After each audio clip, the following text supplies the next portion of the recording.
Meus queridos irmãos, muito boa noite. Que Deus abençoe cada um de vocês.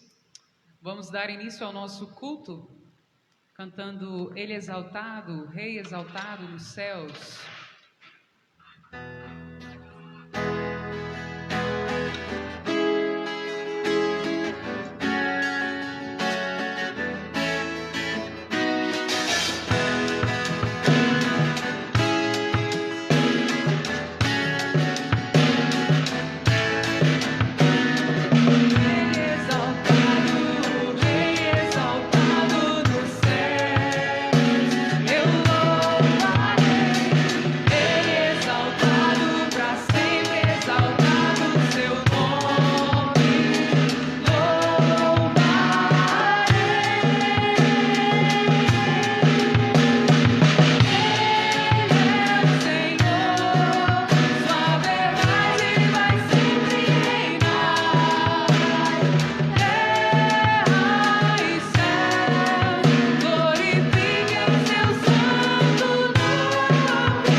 Oremos. Engrandecemos o Teu nome, ó Deus, e exaltamos, ó Pai, a Ti. Pedimos, ó Deus, que o Senhor receba o nosso culto, a nossa adoração, ó Deus, e que tudo que nós fizermos aqui, ó Deus, honre ao Senhor, em nome de Jesus. Que o Senhor abençoe a Tua palavra, que ela tenha encontro, ó Deus, aos nossos corações e às nossas necessidades, ó Pai, e que nós sejamos, ó Deus, abençoados por Ti. Te agradeço pelo privilégio de, como igreja do Senhor, poder Te adorar, poder exaltar, ó Deus, o Teu nome. Em nome de Jesus. Amém.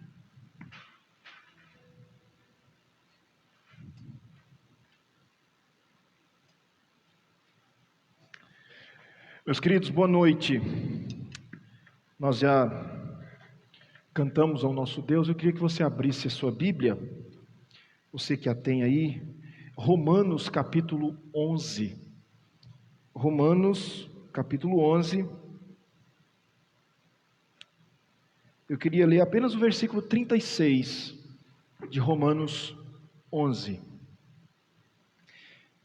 Diz assim, o verso 36 de Romanos 11: porque dele, e por meio dele, e para ele são todas as coisas. A ele, pois, a glória eternamente. Amém.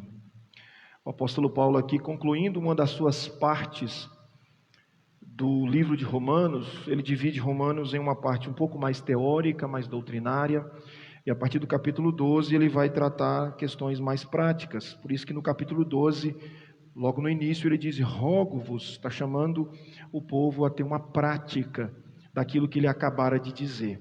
Então, nessa conclusão dessa parte mais teórica, Paulo, de forma muito poética, olhando para Deus, ele diz: porque dele, por meio dele e para ele são todas as coisas. Primeiro Paulo diz que tudo é dele. Ele diz dele. Tudo é dele. As nossas vidas, a criação é do Senhor. Segundo, ele diz, e por meio dele, ele está falando sobre a criação, ele criou todas as coisas. Tudo é dele e tudo foi criado por meio dele. Ele é o Criador. Criou a mim, criou a você, criou os céus e a terra. E por último ele diz, e para ele são todas as coisas. Para ele, para a glória dele. Se tudo é para a glória dele, irmãos, nós somos para a glória do Senhor. E eu quero desafiar você a glorificar a Deus nesse momento. Mas antes eu queria que você orasse, onde você estiver, pedindo a Deus que limpe o seu coração de algum pecado, de algum erro, para que você possa de fato honrar o Senhor de uma forma íntegra, limpa. Vamos orar? Ore no íntimo do seu coração. Pai querido, nós te louvamos porque nós fomos criados para isso. Tua palavra diz que nós somos para a honra do Senhor. E aqui estamos, ó Deus, para honrá-lo, porque nós somos do Senhor. Somos criados pelo Senhor e somos para a honra do Senhor. Mas para isso, ó Deus, perdoa-nos, porque muitas vezes o pecado faz separação, nos distancia do Senhor. Mas que nessa noite o Senhor nos aproxime de Ti pelo perdão, pelos méritos do sangue de Cristo. Ó Deus, é a nossa oração, em nome de Jesus. Em nome de Jesus. Meus queridos, vamos adorar a Deus. Eu queria que você tivesse disposição. Adore ao Senhor. É um privilégio que Deus está nos dando essa noite. Vamos continuar cantando louvores ao nosso Deus.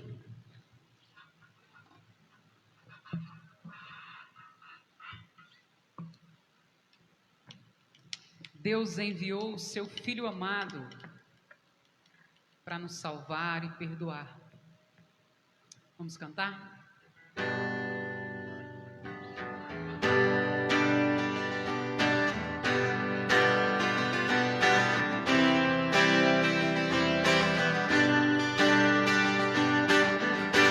Deus enviou seu Filho amado para nos salvar e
sabemos onde estão as nossas vidas, nas mãos do Senhor.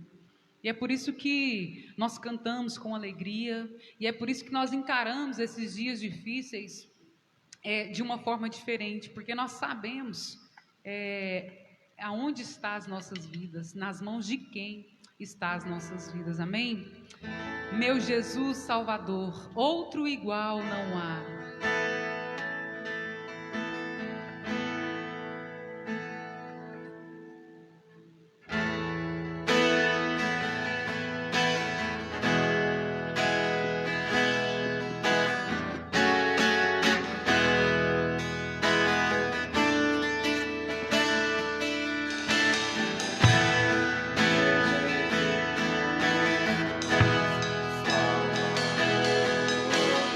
Outro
Evangelho de Lucas, capítulo 9,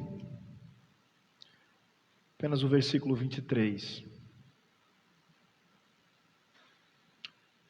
Evangelho de Lucas, capítulo 9, apenas o versículo 23. Vamos ler, aliás, eu vou ler e se você tem a sua Bíblia, você acompanha aí. Dizia a todos: se alguém quer vir após mim, a si mesmo se negue, dia a dia, tome a sua cruz e siga-me. Se alguém quer vir após mim, a si mesmo se negue, dia a dia, tome a sua cruz e siga-me. Vamos orar para que esse verso possa nos abençoar. Bondoso Deus, Tua palavra tem nos instruído, ó Deus, ao longo dos anos, nos chamou à salvação e tem nos alimentado. E agora estamos diante dela para mais uma vez sermos, ó Deus, alimentados por ela. Que o nosso coração se torne nessa noite, ó Pai, terreno fértil, para que essa palavra plantada possa dar frutos. Abençoe-nos, ó Deus. Abençoe aqueles que nos ouvem, aqueles que estão acompanhando. Ó Deus, adentre cada coração. O Senhor conhece cada coração, cada realidade, cada contexto. Que o Senhor traga, ó Deus, subsídio para nós através da palavra. Nós pedimos isso, ó Deus, em nome de Jesus. Amém. Queridos, compromisso pode ser definido como, de uma forma muito simples, como você cumprir determinado acordo, aquilo que você assumiu, aquilo que você um dia confessou que iria cumprir, que iria fazer, e você então precisa fazer. Isso é compromisso, quando você tem a determinação de cumprir aquilo que você acordou com alguém ou algo dessa natureza. Diante dessa simples definição que nós vemos que compromisso é você cumprir algo que prometeu, nós vamos perceber que há uma falta de compromisso nas mais diversas situações ou esferas da sociedade. Nós podemos ver isso com compromisso que as pessoas têm no seu trabalho. Quantas pessoas não assumem uma postura de compromisso nas suas profissões, no seu trabalho de honestidade, de fazer aquilo que realmente precisa ser feito? Quantos não têm tido compromisso com os seus relacionamentos, não têm se relacionado da forma como prometera que relacionaria? Vamos trazer aqui uma questão que está muito em voga, a nossa política. Quanto descompromisso, quanto descaso dos nossos políticos.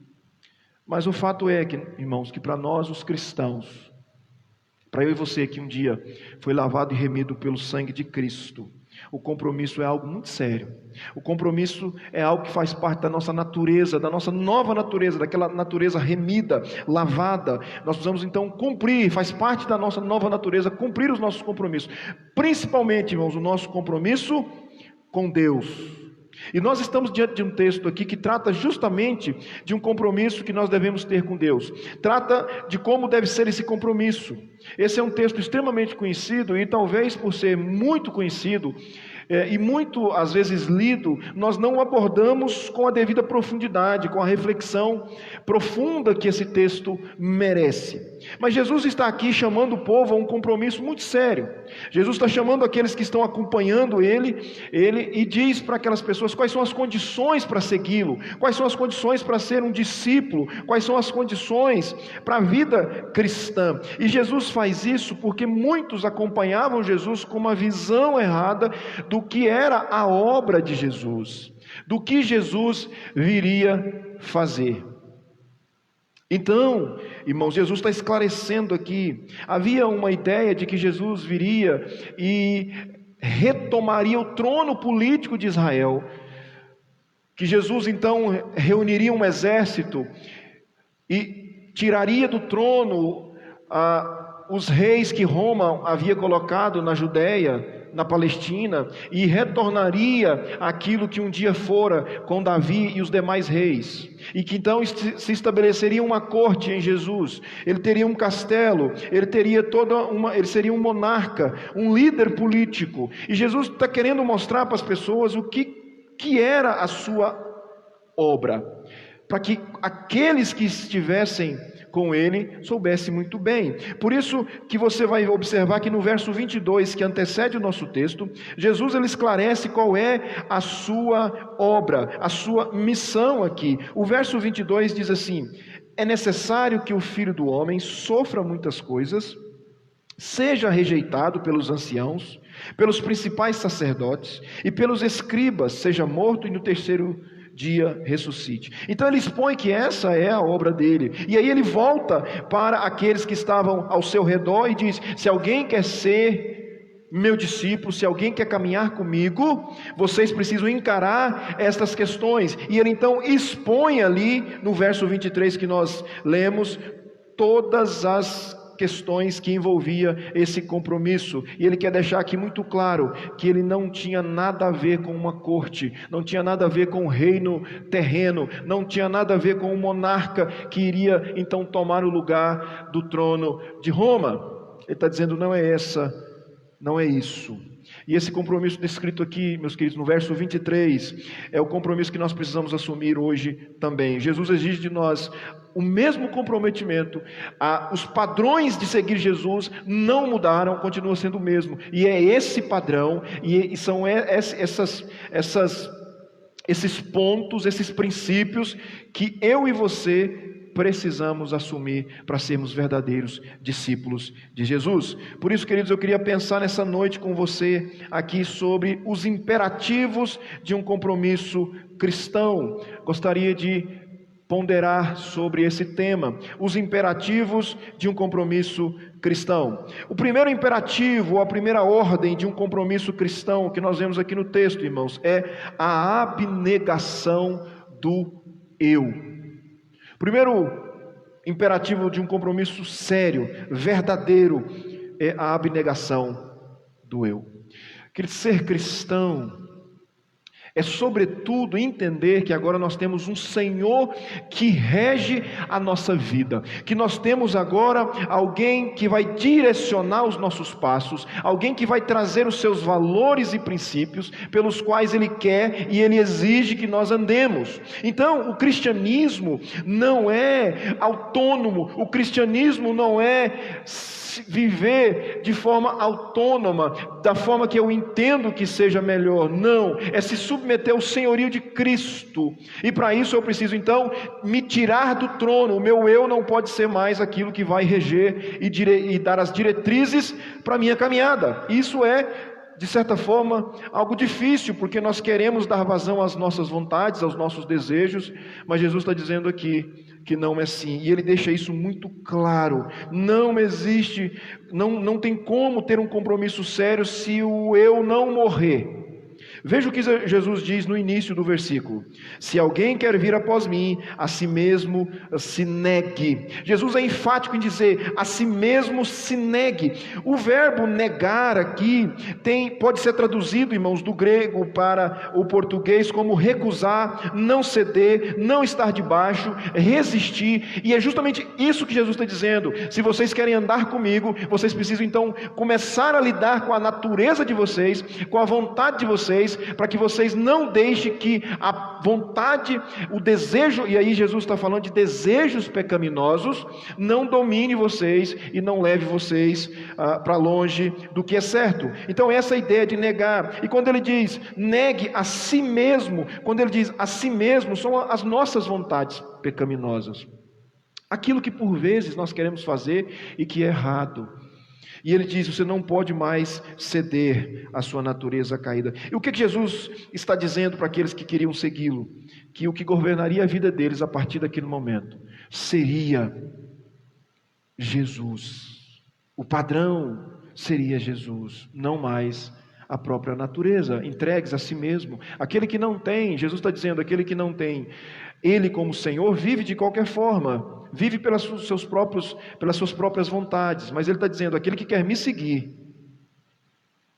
precisa fazer morrer essa vontade humana e seguir. Jesus não está deixando ninguém aqui, irmãos, sem a consciência Por isso que essa ideia de que andar com Jesus é sinal de ter os meus desejos realizados, não acha lugar, não acha valor nas Escrituras. Andar com Jesus não é uma fonte dos desejos, onde você vai fazer de Jesus alguém que vai realizar todos os seus caprichos. Não é pelo contrário, não é a expansão dos nossos desejos, mas é a morte dos nossos desejos em favor de algo muito melhor, que é Jesus Cristo.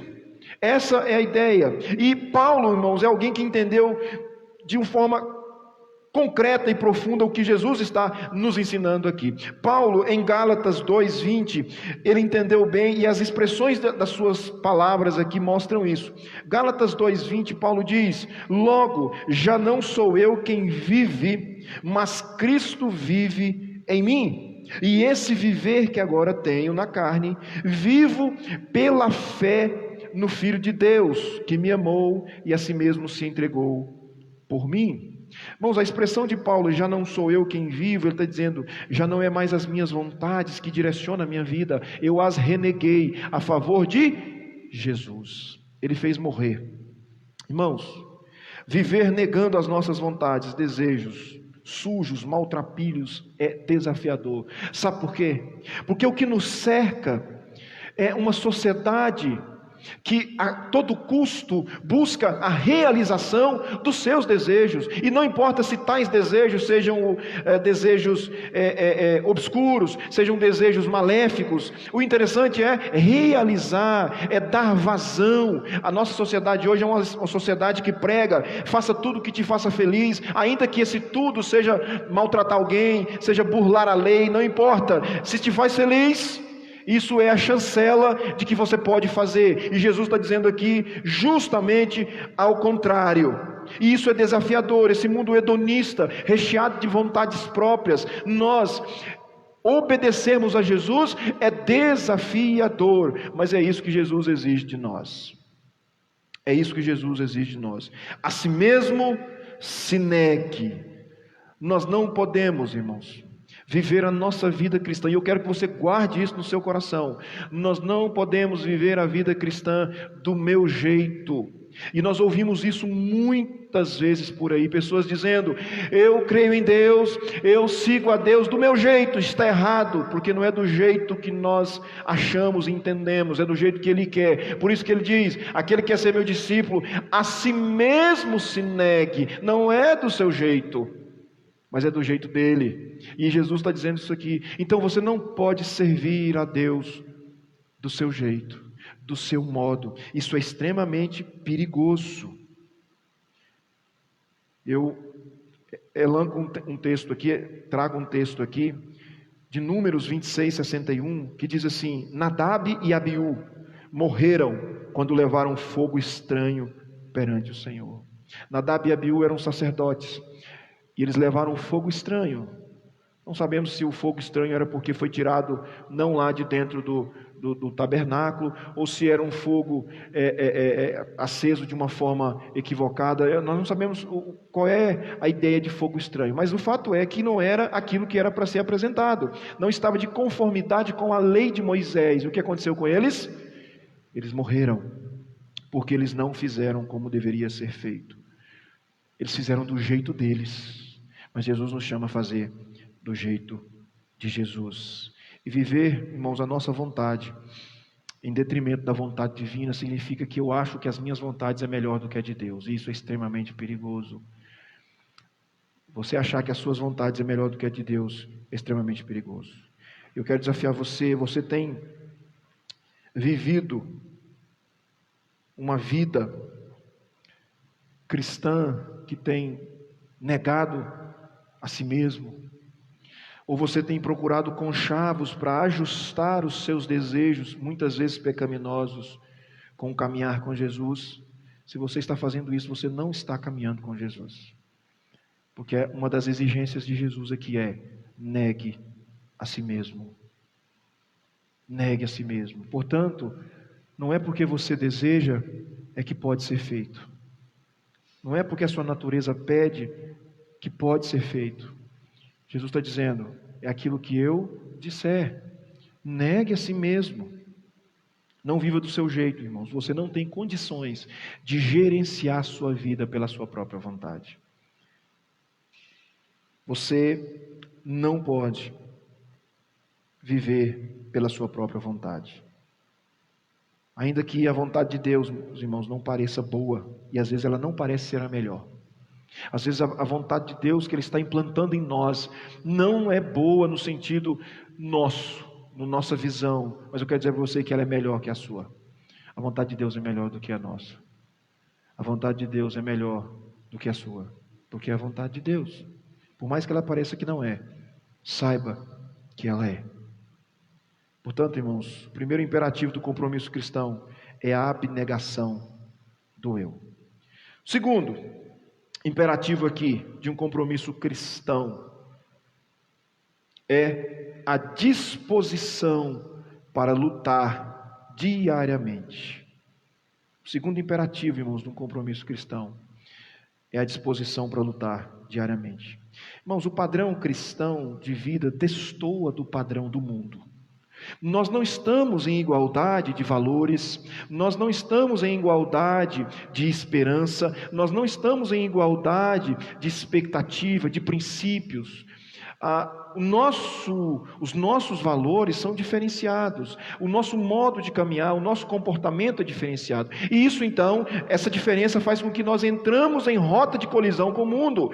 E aí nós precisamos, ainda que estamos em rota de colisão, permanecer de pé, firmes, lutando contra os valores contrários, e isso é luta, isso é algo que é real, e eu preciso estar disposto constantemente, porque essa minha vida cristã, ela vai suscitar situações de embates, e eu preciso permanecer firme nesses embates. E é o que Jesus vai dizer aqui, como aqueles que queriam andar com Ele deveriam se comportar. Veja o que Jesus diz: dia a dia tome a sua cruz.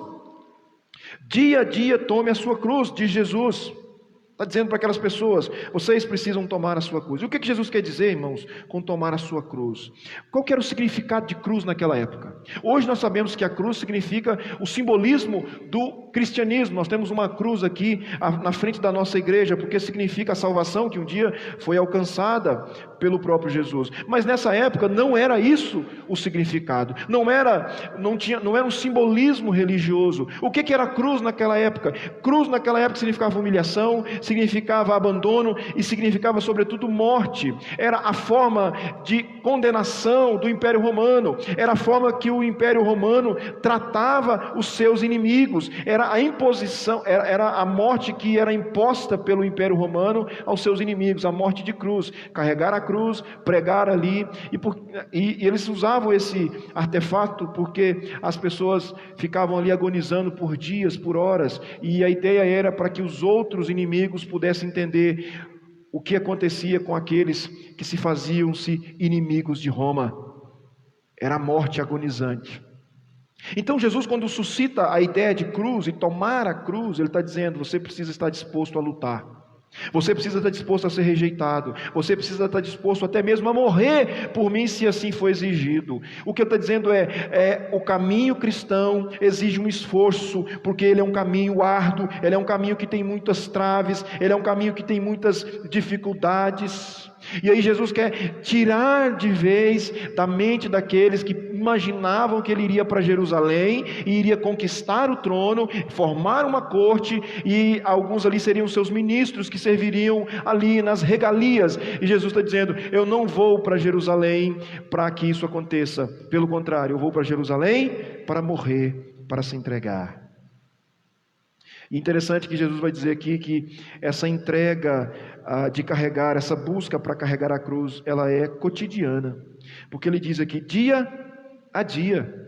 Não é uma vez ou outra, não é um dia, não, ele está dizendo que tenha disposição de lutar todos os dias, porque todos os dias, irmãos, nós vamos enfrentar aquilo que quer nos parar, todos os dias nós vamos enfrentar aquilo que quer nos brecar. Nós temos um sistema caído que luta contra nós, nós temos um mundo que põe para nós banquetes aqui e que nos incita a participar, nos assedia constantemente. Nós temos uma natureza que nós acabamos de falar, que realmente está dentro de nós e que luta e que tem os seus desejos pecaminosos, e nós precisamos lutar contra isso. Então, irmãos, carregar a cruz hoje é fazer com que o velho homem morra e que outras coisas sejam absolvidas, agregadas, e isso implica em lutas, resistir aos banquetes pecaminosos, aos ídolos do mundo, aos comportamentos do mundo. Quantas ideologias, filosofias têm surgido, irmãos, que parecem ser piedosas,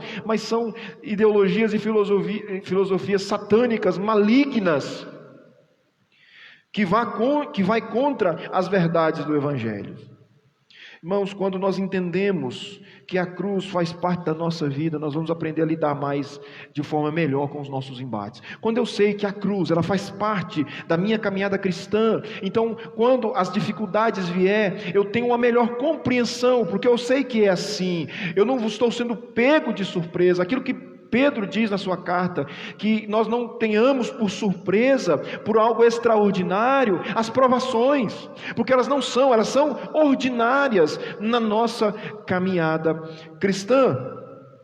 Quando nós entendemos isso, irmãos, nós vamos lidar melhor. Quantas pessoas que não sabem lidar com as batalhas, porque entendem que os filhos de Deus não devem passar por lutas, porque beberam do evangelho, ou do falso evangelho, que diz que com Cristo Jesus é só vitória, com Cristo Jesus não tem doença, com Cristo Jesus não tem problemas. Isso é um falso evangelho, isso não é o evangelho de Jesus. O evangelho de Jesus é: tome a sua cruz e siga-me dia a dia. Essa foi a promessa, essa foi as palavras de Jesus. Então, nós vamos compreender melhor aquilo que nos acontece. Nós vamos entender que as lutas, elas vão surgir. Mas nós temos que tomar cuidado, irmãos, porque esse tomar a cruz, ele precisa ser também voluntário. Quando Jesus diz aqui: olha, você quer ser meu discípulo? Negue a si mesmo e tome a sua cruz. Não é imposição, não é legalismo. Tem que ter voluntariedade no nosso coração. Você está disposto, queridos, a caminhar com Jesus, sabendo dessa proposta do Senhor Jesus, que o caminhar com Ele tem que ter disposição para lutar, que existe uma cruz para carregar? Você está disposto, querido, a sangrar os ombros com a sua cruz, que às vezes vai ser pesada, outra hora nem tanto, mas Deus nos chama a isso. O segundo imperativo de um compromisso sério, cristão, irmãos, é a disposição de lutar diariamente. Diariamente. Mas nós temos aqui um terceiro e último imperativo de um compromisso cristão, que é o foco em Cristo. O terceiro e último imperativo que o texto nos dá de um compromisso cristão é o foco em Cristo.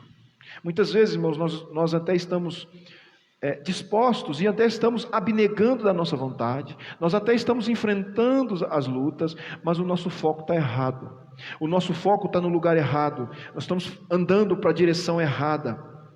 Nós devemos abnegar, estar dispostos a lutar, mas com os olhos em Cristo, com o foco em Cristo, com o foco no Senhor, não em outras coisas. E olha o que Jesus diz no finalzinho do versículo, ele diz: e siga-me. Lendo todo o versículo: se alguém quer vir após mim, a si mesmo se negue, dia a dia, tome a sua cruz e siga-me, diz Jesus.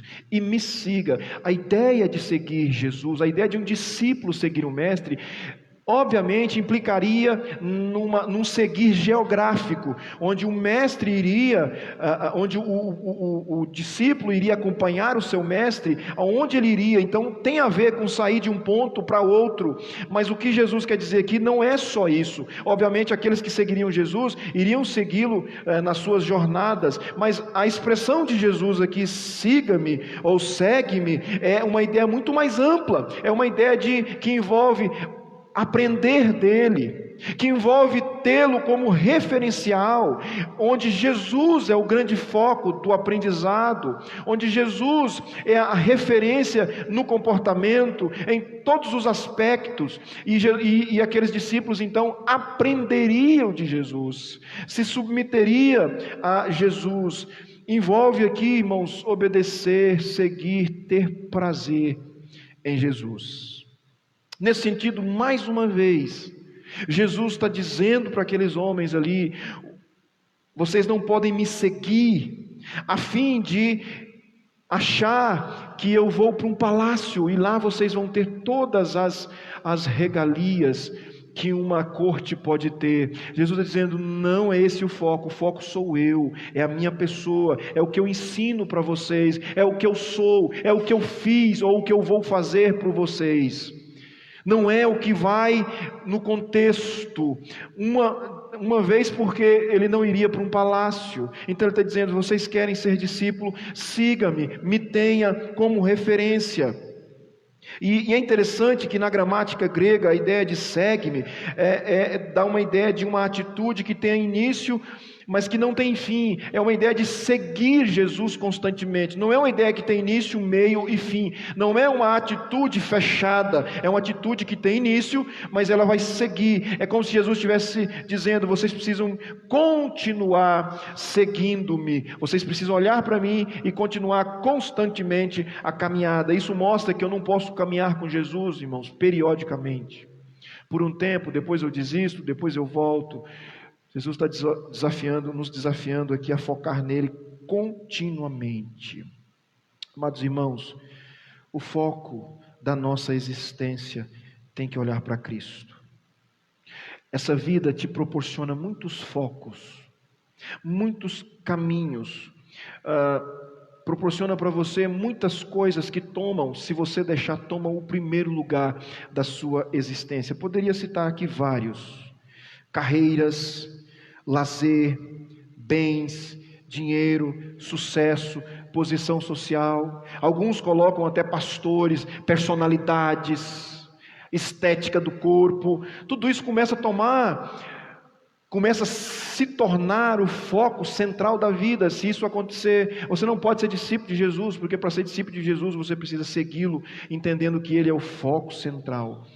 É claro, irmãos, que tudo que eu citei aqui não são coisas que não devam existir na minha vida e na sua vida, mas elas não podem ser o foco central da sua vida. Elas não podem tomar a primazia dos seus esforços. Elas não podem ser a referência do seu caminhar. Elas não podem ser a fonte do conhecimento. Isso é Jesus. Isso é Jesus. Somente Jesus. Hebreus 12, verso 2. Olhando firmemente para o autor e consumador da fé, Jesus.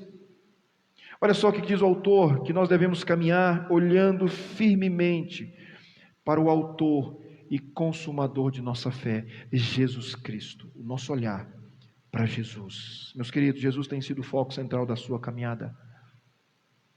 Jesus tem sido referência na sua vida.